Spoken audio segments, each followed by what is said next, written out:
अच्छा बच्चों, आज हम ब्लड के बारे में अध्ययन करेंगे। रक्त एक प्रकार का तरल संयोजी उत्तक है जो ऑक्सीजन को कोशिकाओं में तथा CO2 को और जितने भी अपशिष्ट उत्पाद हैं उनको शरीर से बाहर निकालने का कार्य करता है। यह एक हल्का क्षारीय तरल पदार्थ होता है और इसका pH का मान 7.4 होता है। 7 वाला उदासीन होता है, लेकिन 7.4 होने के कारण से ये क्षारीय तरल के अंतर्गत आता है। रक्त का जो निर्माण लाल अस्थि मज्जा में होता है, रेड बोन मैरो में। भ्रूण अवस्था और नवजात शिशुओं के अंदर रक्त का निर्माण जो प्लीहा में होता है। सामान्यतः व्यक्ति में लगभग 5 लीटर रक्त पाया जाता है।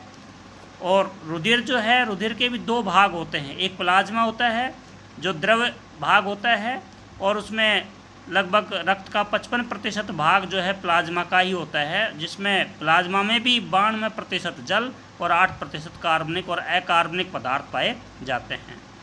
रुधिर जो कणिकाएं हैं या रुधिर कोशिकाएं हैं 2 प्रकार की होती हैं, 3 प्रकार की होती हैं।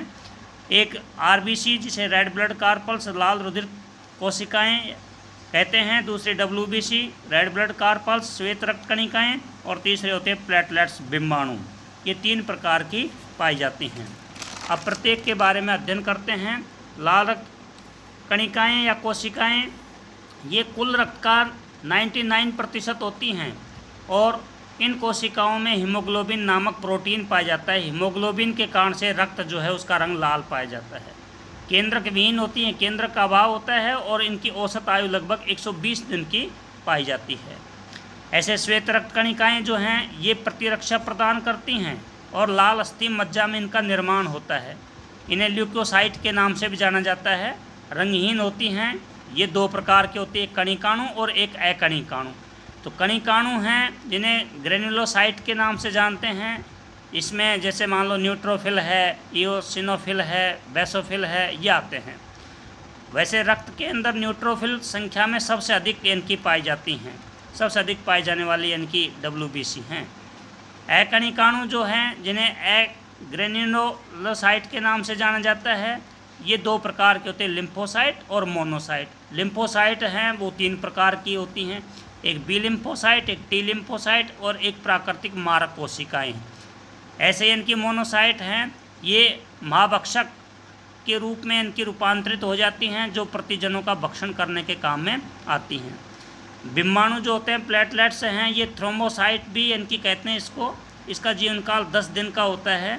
ये कोशिकाएं जो है मुख्य रूप से रक्त का थक्का जमाने में मदद करती हैं।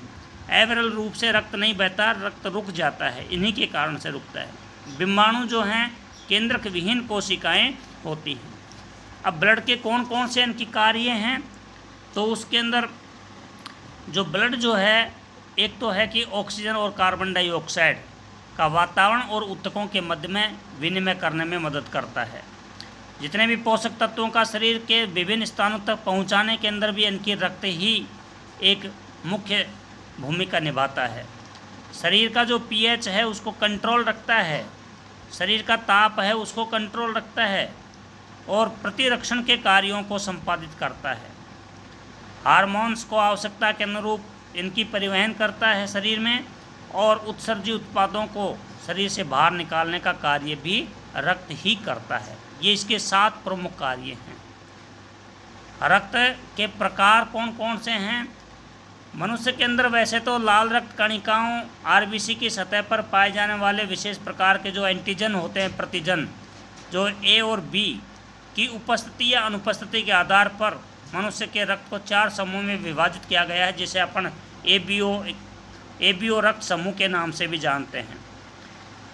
रक्त समूह जैसे मान लेते हैं कि A है, तो A के अंदर उपस्थित प्रतिजन कौन सा पाया जाएगा RBC के सतह पर? A पर A ही पाया जाता है।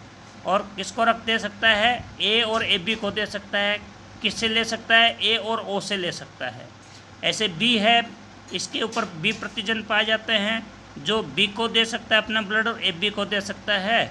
और किससे ले सकता है? B से और O से ले सकता है।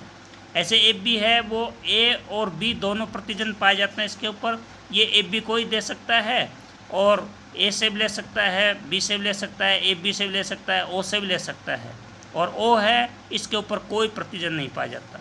ये सबको अपना ब्लड दे सकता है, ए को भी, बी को भी, ए बी को भी, ओ को भी, इसलिए सर्वदाता होता है और ओ से ही ले सकता है। ऐसे ए बी सर्वग्राही हुआ और ओ सर्वदाता हुआ।